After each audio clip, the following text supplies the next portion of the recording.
সবাইকে আমার মঙ্গল মন্ত্র পডকাস্ট অনুষ্ঠানে স্বাগতম। আজকের পডকাস্ট অনুষ্ঠানে আমরা মুক্তিযুদ্ধের গল্প শুনব। বাংলাদেশের যে স্বাধীনতার যুদ্ধ, সেই যুদ্ধের একজন সত্যিকারের মুক্তিযোদ্ধা আব্দুল খালেক ভাইয়ের সাথে পরিচয় করিয়ে দিব আপনাদের সবাইকে। তো খালেক ভাই কেমন আছেন? আসসালামু আলাইকুম, ভালোই আছি, আল্লাহর রহমতে, আপনাদের দোয়ায়, এই আর কি। তো খালেক ভাই, আপনি তো আমাদের সাথে 17 বছর আছেন, কিন্তু তার আগেও আপনি তো সেই যুদ্ধের সময় থেকে গাড়ি চালানো শুরু করছেন। আমি ইপিআর থেকে গাড়ি চালান শিখছি, এখন যেটা বিডিআর। এরাই আসলে দেশের জন্য যুদ্ধ ইপিআররাই করছে। ইপিআর মানে ইস্ট পাকিস্তান রেজিম। পাকিস্তান আচ্ছা আচ্ছা, কি গাড়ি চালাইতেন? তখন তো জিপ চালাইতাম, জিপ দিয়ে শিখছি। আচ্ছা আচ্ছা, ওদের জিপ দিয়ে, ঠিক আচ্ছা, আছে। আচ্ছা। ওদের লাগে গাড়িগুড়িও ধুইতাম, আর জিপও। কোন জায়গায়, কোন জেলায়? চিটাগাঙে, আগ্রাবাদে। কিন্তু আপনি তো বরিশালের লোক, আমার নানি বাড়ির লোক। যে আমি বললাম যে আমি ছোটবেলা থেকে আমি এদিক ওদিকে দৌড়াদৌড়ি করি, ওই সময় এইভাবে আমি চিটাগাঙে ছিলাম। আচ্ছা, চিটাগাঙে মনে করেন প্রথম এই আন্দোলনটা হইতে আছে বিহারি আর বাঙালি মারামারি। আচ্ছা। কি কারণে? বাঙালি আর বিহারি দুইজনই তো মুসলিম, এটা ধর্মের কারণে না ভাষার কারণে? সে আওয়ামী লীগ আর এরা চায় শেখেরে চায়, এরা চায় পাকিস্তানের ভুট্টুরে, ঠিক আছে। আচ্ছা, এ সময় তো ভুট্টু ছিল। জি। তো এর আগে তো ছিল আইব খান। এই দেশটা জিন্না আনার পর থেকে, ব্রিটিশ থেকে, কিন্তু দেশটা আনছেই কিন্তু আইব খানে, জিন্না। আচ্ছা, জিন্না আছে। জিন্না আনার পর বলল যে তোমরা একজনের নির্বাচন দাও, কে হয়, কিন্তু এরা দেশ চালাবে, ঠিক আছে। হুম, এই আর কি। আইব খান পাস করলো। তা আইব খান পাস করিয়া তো 25 বছর সে চালাইতে পারে না, 24 বছর চালাইছে। আচ্ছা, এরপরই তো যুদ্ধ গন্ডগোল হারে নামাইব, ঠিক আছে। আচ্ছা। এইটা নিয়ে বিহারি বাঙালি মারামারি। তো মানে বিহারিরা চাচ্ছে পাকিস্তান থাকতে, হ্যাঁ, বিহারি ভাষার কারণে। প্রথমে শুরু হয়েছে বিহারি আর বাঙালির থেকে, ঠিক আছে। ও চিটাগাঙে তো বিহারি অনেক, আচ্ছা, আর বাঙালিও তো আসি, এটা তো বাংলাদেশে পূর্ব পাকিস্তান। তখন তো আসলে ওইটা পশ্চিম পাকিস্তান, এটা পূর্ব পাকিস্তান। জি। তো আগ্রাবাদে আমি ছিলাম। প্রথম একদিন মারামারি হইলো, তরল হয়ে গেল সবাই। এটা মানে কত সাল? 71-এর কথা বলি, যুদ্ধে যখন শুরু হয়। ও আচ্ছা আচ্ছা। 71-ই পড়ছে ওরা। হুম। তো তখন বিহারি বাঙালি মারামারি, আমি তখন একদিন যাই না, প্রথম দিন। চাকরিতে প্রথম দিনটা বুঝছি জিনিসটা কি। মার্চ মাসে? হ্যাঁ। তো এখন ওর দিন আমি গেলাম, দেখি যে না, বিহারি আর বাঙালি আগ্রাবাদ থেকে লোক যাইতো, হাজিপাড়ার থেকে লোক যাইতো আপনার, এরা সব হইলো চাটগাইয়া। আচ্ছা। তো এদের সাথে গেলাম, যাই দেখি অনেক দূরে বইয়েই দেখছি এরা মারামারি করে, কাটাকাটি করে, কোপাকুপি, প্রচুর মানুষ মারামারি হয়েছে, বাঙালিও হয়েছে, বিহারিও। এরপর 3-4 দিন, এক সপ্তাহ পর দিয়ে পাকসেনা ইয়ে উঠলো হুম। চিটাগাঙে। পাকসেনা উঠলো 12টা 1 মিনিটে। কোত্থেকে আসলো? প্লেনে করে? না না, আসছে এই যে বাই রোড? হ্যাঁ, বাই রোড না, নৌপথে আসছে। নৌপথে? আচ্ছা, এখন এই যে যুদ্ধের কথা এইটাই। আচ্ছা, যারা যুদ্ধ দেখছে এরা বললে যে যুদ্ধ যে দেখছো, যুদ্ধটা কিভাবে হইল, কখন কোন জায়গায় কি ছিল, আর আসছে কোথার থেকে। তো ওখানে 2টা যুদ্ধের জাহাজ এরা ছাড়লো, ভুট্টু এনে আইতে। বাবর আইলো একটা ঢাকা না কি একটা জাহাঙ্গীর, জাহাজ আইছে 2টাই। জাহাজের নাম হচ্ছে হ্যাঁ, বাবর আর জাহাঙ্গীর। বাবর আর জাহাঙ্গীর।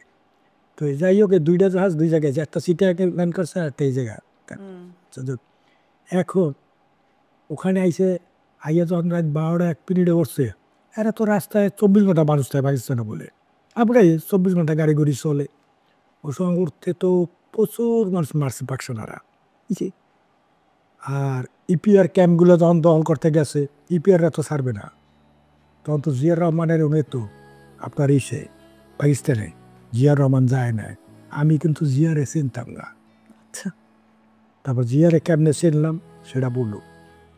তো যাই হোক, ওই ক্যাম্পে উঠলো, হারা দল টল করিয়া, ক্যাম্পের লোক তো সিডা বিডা, হ্যাঁ কোথায় তো অনেক আসলো। ইপিআরের কাছে তো অত নাই, ছিন্ন ভিন্ন হইয়া গেছে। হাই এরা কিছু মরিয়া গেল, ধান খাতের মতো মরছে ইপিআর। High high. ধান খাতের মতো, ধান যেরকম পড়লে যখন শুইয়া থাকে, ঠিক এইরকম ইপিআর গুলো মরছে সিটাইডে, সব মেরে ফেলতেছে আর্মিরা। ক্যান্টনমেন্টে। তো যাই হোক, আমাদের লগে লোক ছিল, আমরা 5 জন ছিলাম, বুঝছেন। মানে ইপিআরই ছিল 5 জন, ইপিআরই 5 জন ছিল আর আমি ছিলাম একজন। আপনি ট্রেনিং নিতেছেন ওদের ড্রাইভার হওয়ার জন্য? আর ড্রাইভার হবার জন্যে, ওদেরকে সহযোগিতা করার জন্যে। বয়স কত ছিল আপনার? তখন ওই যে 18, আমি ওদেরকে সহযোগিতা করতাম, লগে টানতাম, একটা জিনিস আমার হাতে আনাইতো, ঠিক আছে। আর আমি ছোটো, ওরা তো দেখলেই বোঝে যে এটা ইপিআর, বডি বডি ভালো। আমি অনেক কিছু সহায়তা করতাম, সিগারেট টিকিট আনিয়ে দিতাম, যাই হোক খাবার জিনিস আনতাম দিতাম। আর যে লোক আহত হইতো ইপিআর বা বাঙালি গুলিমুলি লাগতো, এদেরকে নিয়ে ট্রিটমেন্ট করতো কোথায় জানেন? আগ্রাবাদে একটা হাসপাতাল আছে, আচ্ছা, পার্সোনাল, মানে রুগী দেখতো হয়নি। আমি তখন থাকতাম আগ্রাবাদ সিজিএস কলোনি, বিল্ডিংয়ের নাম এফ টাইপ, 8 নম্বর বিল্ডিং, ওই বিল্ডিংয়েই আমি থাকতাম। এখনো আছে না? আমার মনে আছে এখনো, হাজিবার আছে Agrabad CGS colony F type 8। তখন মনে করেন আমাকে যত রুগী আছে, ওই রুগীগুলো হাসপাতালের মধ্যে ঢুকাইয়া নার্স ডাক্তার ট্রিটমেন্ট কত বাইরে দিয়ে তালা দিয়া, যাতে পাকশনারা না বুঝতে পারে যে এখানে রুগী আছে আহত মাহত, ওই পিয়ারেই। আর আমরা যাইয়া সময় মতো দেখতাম, খুবই রিক্স, পিছন দিয়ে যাইতাম, ছোট্ট একটু দরজা খোলা রাখতো, এনে সামনে দিয়ে তালা মারা, প্রত্যেকটা দরজায় তালা মারা, যাতে কেউ আইলে দেখে হাসপাতাল এত তালা লক না ঢুকে, কিন্তু ভিতরের লোক ছোট রোগী, এরকম করে আমরা চলতাম। আর এরপর বাহিরে আমরা যখন মফস্বলে যাইতাম, খবর লইতাম কোনানে কি, খবর লইতে যাইতে যাইতে এরা মনে করেন এখন সামনে পাকসিনারা বাজলে এরা তো গুল্লি করতো চোরাভাবে, কিন্তু ফিল্ডে তো নামতে পারে না, এতগুলো লোক এক গাড়ি যাইতে আছে আর এরকম করতে আছে, এগুলোকে তো পারবো না, তো চুরি করিয়া যায় মারতে পারে পলাইয়া। আমি আগে গুল্লি কি জিনিস আমি ভয় পাইতাম না, এই এতটুকু একটা গুল্লি 2-4-5টা যদি বডিতে লাগে কি হইবে, এর একটা অনুভব ছিল আমার, বুঝছে। যখন আমার পাশের লোক একটা পড়িয়া গেল গুল্লি খাইয়া, বিশ্বাস করবো একটা গুল্লি লাগছে, ওর যে হ্যান্ডে লাগছে হ্যান্ড যত এই একটু হুডা লগে লাগে ভরিটা বুই ওপরে রয়েছে, এই পুরো ভরিটা বেরিয়ে গেল, বুঝছে, রক্ত সরাই গেল। তখন বুঝলাম আরে গুল্লি লাগলো একটা, কিন্তু এর এই অবস্থা ইয়ে গেল, তাহলে আমারও তো এরকম হইতে পারে। তখন আমি সাবধান, ভয় পাইছে? ভয় না, আমি সাবধান হ্যাঁ, যে আমি যতটা অগ্রসর কিন্তু এতটা আবার ঠিক না, মানে নিজের নিয়ন্ত্রণে রাখতে আছি, হ্যাঁ, সাবধানে চলাফেরা করতে হইব। আমি উঠলাম আগ্রাবাদ ছাদে, উঠতে দেখতেছি গাড়ি গুড়ি যায়নি, ট্যাঙ্কি আসলে হয়তো স্টিলের ট্যাঙ্কি, পানির ট্যাঙ্কি, ট্যাঙ্কি 5-6টা, ওইটা আমার দূরত্ব দেখিয়া কায়জাদম রোড থেকে দেখিয়া আমার ফায়ার করলো 2টা-3টা, ট্যাঙ্কিতে লাগলো, বুঝছেন। আমি তো মাথা নিচমু দিয়ে ওই যে বলছে এরকম হায়, ক্রোলিন দিয়া আবার আমি নামে নিচে আচ্ছা, বাচ্চা গেলাম। এরকম কিছুদিন করার পর 2-3 মাস হবার পর আমার এই লোকগুলো সব ছিন্নভিন্ন হয়ে গেল, ইপিআর আর একটাও পাই না খুঁজছে, হায় হায়, ওই যে রাত্রে যাই হ্যাঁ পর আর পাই না, কারণ আমি একলা নিঃস্ব, একলা তো আমি কিছু করতে পারি না ঘরে। পরে কী করলাম, এদিক ওদিক কত ঘোরাফেরা করলাম, আমার কাছে কিন্তু টাকা পয়সাও নাই, কিন্তু খাওয়ার কোনো টাকা পয়সা নেই। আমার দূর সম্পর্কে করলাম, বললাম না যে আমি এফ টাইপে ছিলাম কলোনি, জি, ওখানে একটা কফি খাইয়ে 1 সপ্তাহ ছিলাম, কফি একটা ডিব্বা ছিল, তো যাই ওই কফি খাইয়ে 1 সপ্তাহ কাটাইছি। পরে আস্তে আস্তে দেখি বাইরে বাইরে, পরে সার্গেইয়ারা দেখা আমারে বলতো ছেলেরা তো কেমনে চলে কী ব্যাপার, অনেকে বলতো তুমি যাইয়া ওই আর লুট করিয়া নিয়ে আও, ব্যাংকের থেকে নিয়ে আও। আবার কিছু লোকে বলতো খবরদার এই কার মায়ের ছেলে এখানে থাকে, ওরা অনেক কেউ নাই, তুমি যাইয়া মরো না বাবা, কোনখানে যাই না, তুমি ভাত টাত খাই চলে আমার লাগে সই। কেউ কেউ ভালো ছিল, কেউ কেউ কুপরামর্শ দিত। কেউ ভ্যাট লাভের জন্য লুট করিয়া আনিয়া দেওয়া, আমি নিজেই তো এটা ভক্ত না, তাই হেগো আনিয়া দেবো কি।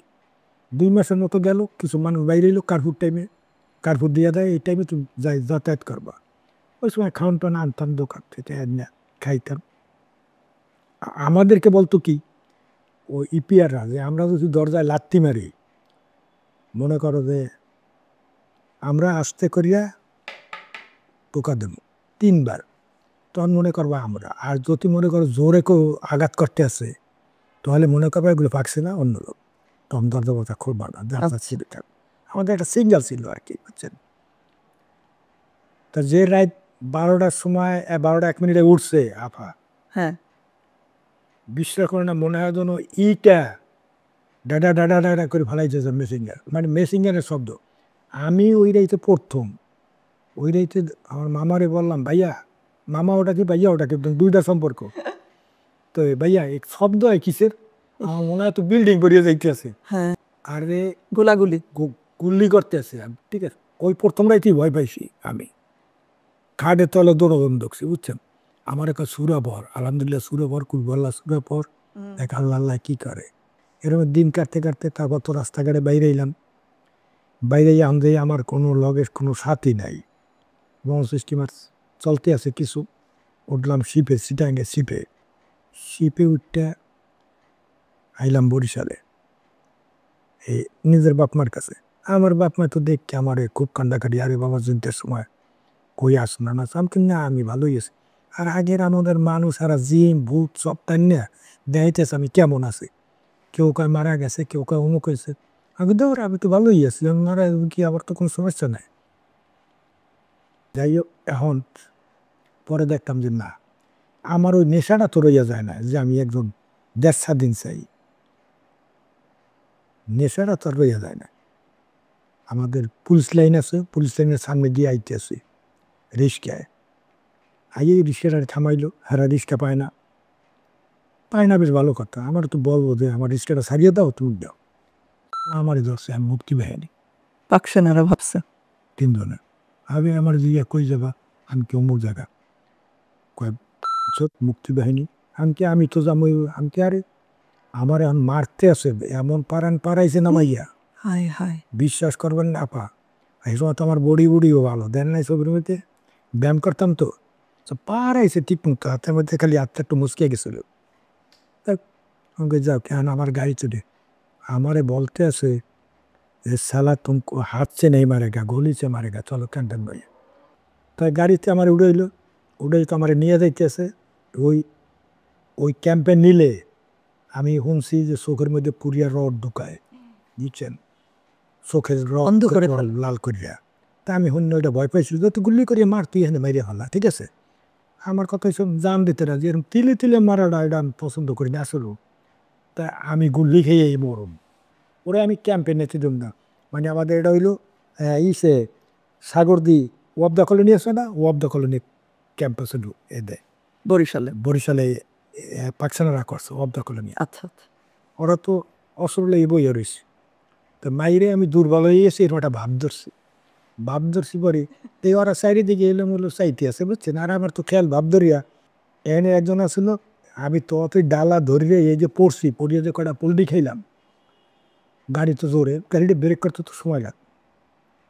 আমি উঠতে মনে করেন ওখানে করে ব্যথা যা পাইছি তো পাইছি গাড়ি, রানিং গাড়িতে, কিন্তু ভাগ্য বলো আমার মাথা মথা চক্কর মক্কর মারে না। এখন এটা বুঝি যে ওই সময় আমার মাথায় কোনো চক্কর মারে না, এখন এটা বুঝি এরকম পড়লে মাথায় চক্কর। মাথায় যদি বাড়ি লাগতো। পড়িয়ে দিলাম দৌড় একটা দারোগা বাড়ির দিকে, দৌড় দিস আমি এলোমেলো অনুগুল দিয়েও করতে পারি না, গাড়ি ঘুরাইয়া ধর। আমি ওই দারোগা বাড়ির দিকে রওনা যান, দেই লাকড়ি টাল দিয়ে থুইছেন হাজাইয়ার, বুঝছেন। ওরা বলতেছে কুরলিরা, কয় ভাই আপনি হাইনে পলান, এখন সবাই মুক্তি পায়নি, সবাই মুক্তি পায়নি, একজন আর হেল্প করতে আছে, ঠিক আছে। যে বিবাদে বড় সুযোগ পাইলে হারে অবস্থা। তো যাই হোক, এ কয় ভাই আপনি হাইনে থাকেন, যে এখানে থাকলে আমারে পাইলে তোমরাও শেষ আমিও শেষ, ঠিক আছে। পরিচয় শহরে তো কিছু লোক চেনে আবারে, আমি ওইখানে বড় হয়েছি না। বললো পাকসানা দরিয়া, পাকসানার আইয়া বললো যে এর চেনো নেই, এনে যে লাভ দিয়ে দৌড়ে দিচ্ছে। মুক্তি বাহিনী তো মৌখিক মুক্তি বাহিনী সবাই আন্তরিক, কিন্তু কেউ সবাই তো আর যুদ্ধে যায় না, কিন্তু মনের ঠিকই দেশ স্বাধীন যাচ্ছে এইভাবে। তারা বললো কয় না স্যার আমরা তো ধর্ম চিনি না, ঠিক আছে। আমার মায়ের তো বাইরে এটাই দেবো না, তুই বাইরে ধরে ধরে হচ্ছে। তো আমি পলাই বাইরে যেতাম, বাইরে ইয়া দোকান টোকান আইতাম, চাটা খাইতাম। পরে দেখি না নিরিবিলি কমিশনারও খবর লইছে যে খবরদার কেউ সাউন্ড দিবে না জ্বর এসে দেখো। যে গর্ভবতী ছিল হেও কিন্তু মুক্তি বাহিনী। আচ্ছা গেল, আনাল তো আমার বলতে পারতো যে অমুকে গেছে, ঠিক আছে, কেউ বলে না। আচ্ছা বাচ্চা আইলাম, এখন চিন্তা করতে আসি যে একলা মানুষ, আমি মুক্তি বাহিনী নাকি কোনো অস্ত্র নাই মস্ত্র নাই, আমি কি করবো। আমার লগে তো কোনো সঙ্গীও নেই, এরা তো আমার চেনও না। 4 মাস না 5 মাস পর যুদ্ধে, তার 3 মাস পরই, তার 4 মাস পরই দেশ স্বাধীন এলো। আচ্ছা। আচ্ছা, দেশ স্বাধীন এলো, হ্যাঁ ওটা ভুল করলাম। দেখেন হ্যাঁ ওটা ভুল করলাম কি, প্রথম পুলিশে ইয়ে গাড়িতে কইতে আছে পাকসানরা তো সব পালাইছে, ঠিক আছে। তা আমি এবার রাইফেলটা টাইনিয়া ধরে এই কই জয় বাংলা, আমার খাইছে রে, আমার এলাকা জ্বালাই দেবো, যদি এরা না পালায় তো আবার যাওয়ার আগে আবার জ্বালাই দিবে। আর তখন বরিশালেই ছিলেন? হ্যাঁ তখন বরিশাল বগুড়া হলো, প্রথমেই স্লোগান জয় বাংলা, পালাইছে, ঠিক আছে। যখন এইটা কইছি বলি সবাই আমারে ধর, এইটা কিন্তু বলা ঠিক না, এখন দিয়ে আমার লাগে আরো মানুষ কইতেছে জায়গায় জায়গায়, সবাই তাহলে একজন আরেকজন তাহলে তাহলে ওদিকে শুনতে আসে এদিকে, তবে আমি কি অপরাধ করলাম, ঠিক আছে, আমার তো কোনো অপরাধ নেই। আর যা তবে ওই সময় দাঁড়াইয়া বলছি যে আসলে দেশটা আমরা স্বাধীন করি না, দেশটা উল্টো হয়ে গেছে। এখন যদি আমার মতো মানুষে কিছু বলে ইয়ে হনবে কেউ, রাখবো আমার কথা? রাখবো না। এ কথাটা মেজর জলিল বলছিল, ওই যখন আপনার ইসের থেকে জুট মিলের পার্টস খুলে নিয়ে যাইতেছে আর এই ব্যাকফুট ট্র্যাকগুলো নিতে আছে ইংল্যান্ডের, হাজার হাজার গাড়ি লেগে গেছে ইন্ডিয়া, বুঝছেন, খুলনার থেকে। আমাদের নিজেদের গাড়ি দেশ। হ্যাঁ নিজেদের গাড়ি, এই দেশের গাড়ি নিয়ে দেশে। আমি তো বলছি এটা সার্কেটা যে সামনে বইয়া মনে মনে দেশ উল্টা, আমি ছাড়া কেউ জানে না, কিন্তু মেজর জলিল বলছে একটা প্রকাশ্য বলতো জলিল যে মেজর সাহেব আপনি চুল কাটেন না, সবাই তো মুক্তি বেঁধে চুল কাটছে।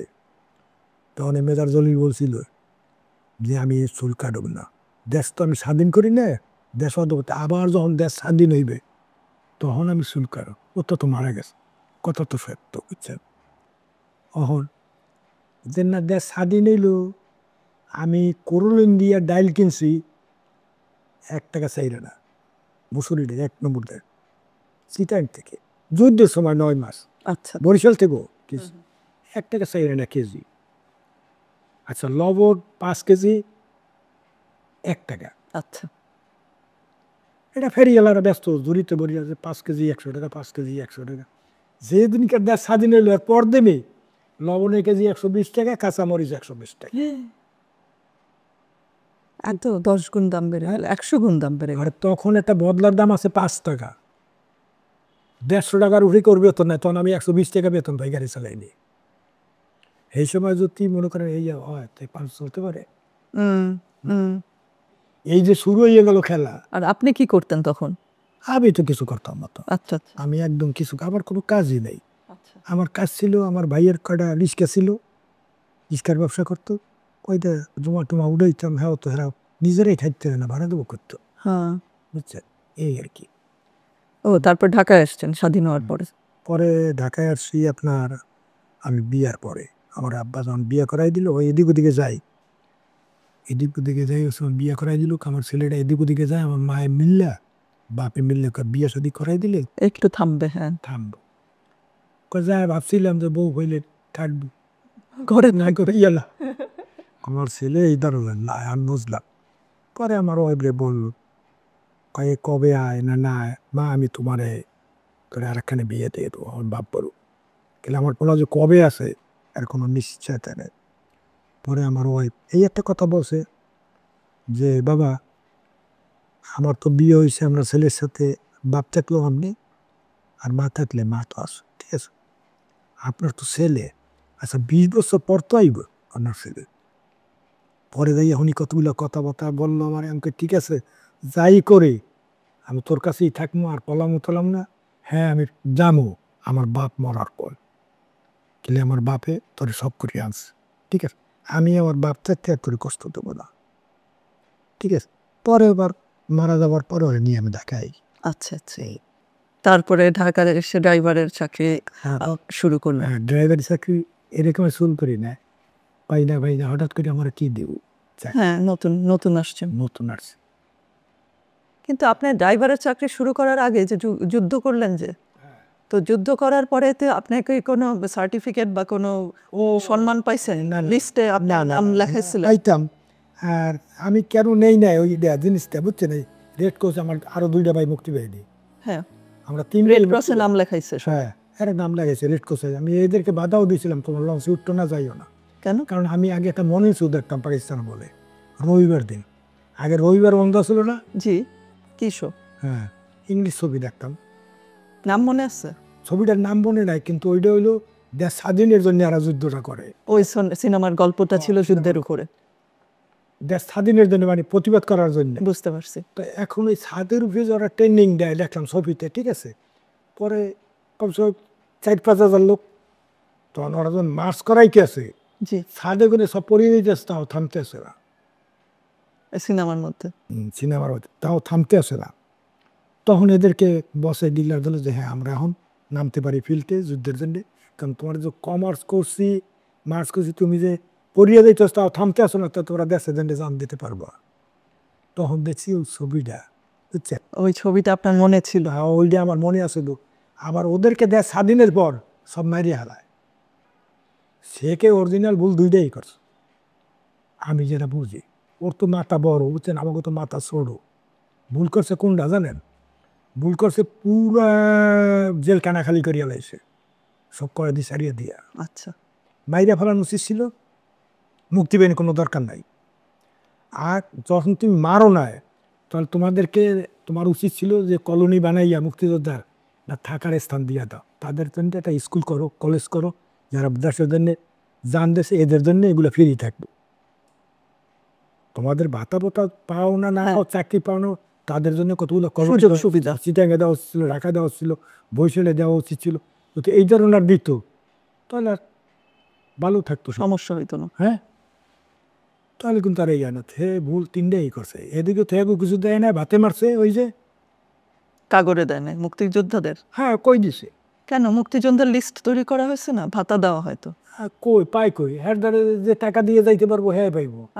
আপনার লিস্টের নাম না লেখা না না? না না না, আমি ওই যে ওই দিন যাই না, যে ওটা তো আমার বাচ্চা থাকাটাই না থাকাই দেই বাবা, ঠিক আছে। আমার 2 ভাই গেছে কিন্তু আপনি বলতেছিলেন না টেলিভিশনে দেখায় যে মুক্তিযোদ্ধাদের। হ্যাঁ দেখায়, কিন্তু এইগুলো তো আমি টেলিভিশন একটা ভাঙছি, বুঝছে। কেন?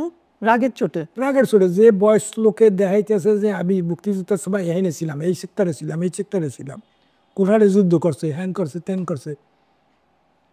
তোর এই বয়সে তুই এই সময় কখন, তোর বয়স কত? তুই এখনই তো বয়স 40 বছর, 50 বছর, 60 বছর, তা তোর বয়স কত? তুই কি তোর মায়ের গর্বে বইয়ে যুদ্ধ করছো? হ্যাঁ, সেটাই। মেলে না, বয়সে মেলে না, তালে মেলে না, কথায় মেলে, হেগো দিছে ছাড়াইবে। তো ভাইয়া আপনি তো তাহলে আপনার তো ড্রাইভারের চাকরি করা লাগতো না আপনি নাম লেখাইলে? আর ড্রাইভার চাকরি করা লাগতো না, আমার এমনি চাকরি করে না। ওই যে বললাম না যে সিটিয়াঙে যে আমার বস্তা ভরিয়ে স্বর্ণ দিছে ব্যাংকের থেকে, বাইর করিয়া লকারের থেকে, আমি যে ওই যে যখন যারা বলছে যে লুট করো এখন। হ্যাঁ। তারপরে এই যে থাই মন্দিরি আমার জায়গা লই যে এই যে কামালের লাগে এরা কামাল, এই যে কামাল, শেখ কামাল, এরা আফতার বাজারের পোলা, এরা বলছে আমারে খালিদ রাশিদ খানের মিলনের পোলা, এরা বলছে আপনার যে বাড়ি পছন্দ হয় ধানমন্ডি, আপনি খালি তালা লাগবে না, খালি সুতলি দিয়ে বাইন্দে রেখেন, ও বাড়ি আন করা না, আমি দিয়ে বসে তা পরের সম্পদ আমি খাই না, একটু খাই না, বললাম না যে খাই না। আচ্ছা ওই সম্পত্তি খাই না, এখন লামসন খাই আমার কিছু হইবে। তো খালেক ভাই আপনি যে এই যে মনুষ্যত্ব, এটা আপনি স্কুলে পড়ালেখা করছেন ছোটবেলা? না, আমার ওই বললাম না স্কুলে লেখাপড়া করতে দিব, প্রাইমারি স্কুলে পর্যন্ত, কিন্তু আপনি এই মনুষ্যত্বটা আসলো কোত্থেকে? কে শিখাইছে?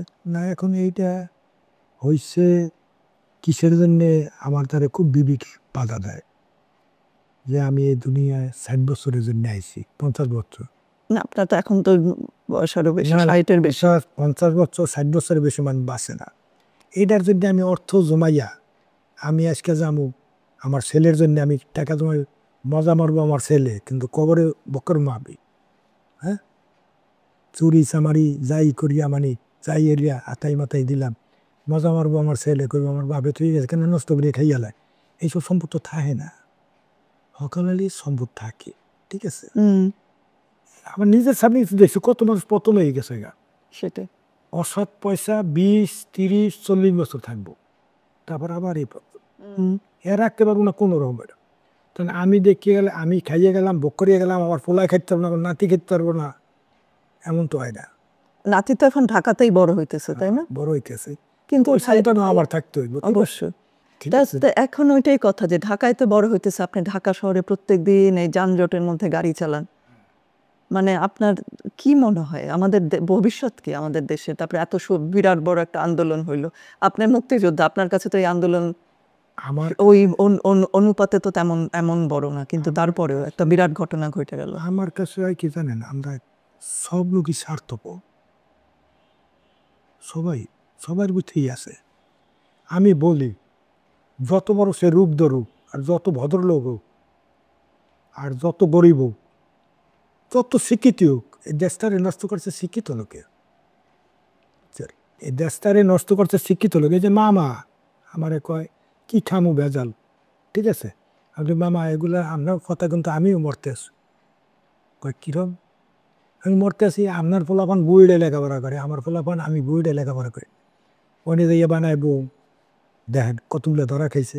তারপর ফর্মালি কেমনে কি করতে হইব, ওগুলো তো হেরাই করে ইঞ্জিনিয়াররা, কি আমরা করি না আপনি করেন? শিক্ষিত লোকটারে দেশটারে নষ্ট করতেছে। আমার মতো মানুষে আপনার এই গুলি করি, এক রান গুলি করি আপনার বাড়ি এলাইতে পারেন, এক রান গুলি করলে আপনি শেষ হয়ে যাবেন, তাই না? সত্য বা ভালো লেগে মারলাম। আর শিক্ষিত লোকে একটা সইয়ের দিলে মনে করেন কত পুরো ক্ষতি দেশ করে। বরবার। তাই আর কাজটা করতে আছে কি? সেটাই মানে ওইটাই আমি চিন্তা করি যে আপনার নাতির কি হবে, ভবিষ্যৎ কি কি দেখেন তো। এত সুন্দর আন্দোলন করলো ছেলেমেয়েরা, এখন যে আন্দোলনটা করছে আমার মনে হয় খুব ভালোই হবে, ইনশাল্লাহ ওইটাই আমরা আশা আমার করি। মনে হয়, বুঝছেন? কারণ কি, আমি মরিয়া যাবো, আমার নাতি মরিয়া যাবো, আমার ছেলে মরিয়া যাবো, ছাত্র তো সব মরব না। ওরা ছাত্র তালিকাই থেকে যান নাকি? ছাত্র তো বাদ দাও যাবে, যাইব সারা জীবন, দুনিয়া যতদিন আছে ততদিন ছাত্র থাকবো। তা ছাত্ররা একটা যদি যায় তা ঠিক আছে, আর এগো হাতছাড়া হয়ে গেলে কারণ এরা যে কথাগুলো বলছে সুন্দর, আর যার তো দেশে সবাই ঠেলা গাড়ি এলা দিছে, রিস্ক এলা দিছে, বেজি এলা দিছে, কিন্তু নাম তো ছাত্রতে সবচেয়ে ভালো হয়েছে।